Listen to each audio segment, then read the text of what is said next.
forgetting to set her alarm when she took a nap and waking up an hour late for her red-eye flight, which forced her to forego a shower and head off to Austin Bergstrom International Airport in black leggings, an oversized sweatshirt with a dark smudge on the sleeve, which she'd put her money on was chocolate, and a ball cap. The line for the bag check was longer than Space Mountain at Disneyland, and she'd been rammed and bammed by so many passengers it was like being trapped in a game of bumper cars without a bumper. She'd had her toe stepped on, her right boob elbowed, and coffee dripped on her left. There were only 3 checkers working, and she was positive that if things didn't turn around fast, she'd miss her flight, which would mean she'd have less time to settle in and prepare for the biggest job of her career thus far.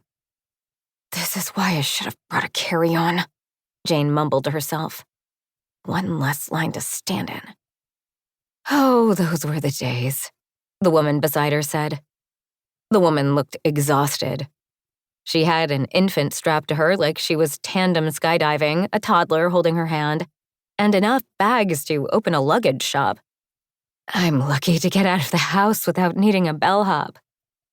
Though I can't really stuff a bridesmaid dress into an oversized backpack. Not to mention the wigs and other necessities one needs when moonlighting as a master of disguise." Jane wasn't just a bridesmaid for hire this trip. She was playing the role of an actual person. Elle Vaughn, Manhattan socialite, accomplished equestrian, and the bride-to-be's childhood best friend, who had recently sold Sarah out by revealing private information to the press about her older brother. Since the bride had been talking about Elle nonstop to her family, and admitting to Elle's betrayal would mean having to come clean about nearly costing her brother his big racing contract, Sarah couldn't have a bridesmaid be a no-show. Enter Jane and the bride buddies. "A wedding," the woman said dreamily. "I remember those days. My friends and I are now in the swollen ankles and breast-pumping phase. A night with martinis and menus that aren't peanut and gluten-free sounds like a dream." "I do love me a good wedding," Jane had to admit. The flowers, the glowing bride, the first dance, the romance of it all. They were like the fairy tales Jane used to weave about her father when her mom's military career had taken them all around the world. And she would rather say her dad was a roadie with whatever her favorite band was at that time than admit that he was dead. "Where are you headed? Tell me it's someplace beautiful."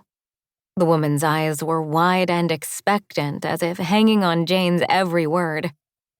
"London, actually." "Is it a destination wedding?" "No, it's for my childhood best friend. She's from there," Jane said, pulling up all the details like a spreadsheet in her mind. Her back straightened. Her words became more precise, more Upper East Side Elle and less middle-class Jane. "We met at an equestrian camp when we were just 13.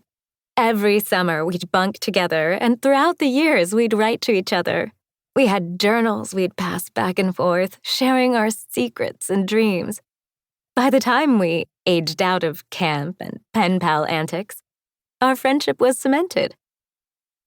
It took everything Jane had not to gag on that lie. The truth of it was, just 2 weeks ago, Sarah had been inches from killing Elle. As Jane understood it, Sarah trusted Elle with a secret about her brother, and Elle went straight to TMZ. Henry was still in the dark about how his secret meeting with a rival team became public knowledge, and Sarah wanted to keep it that way, at least until after the wedding. So she'd hired Jane to play the role of Elle.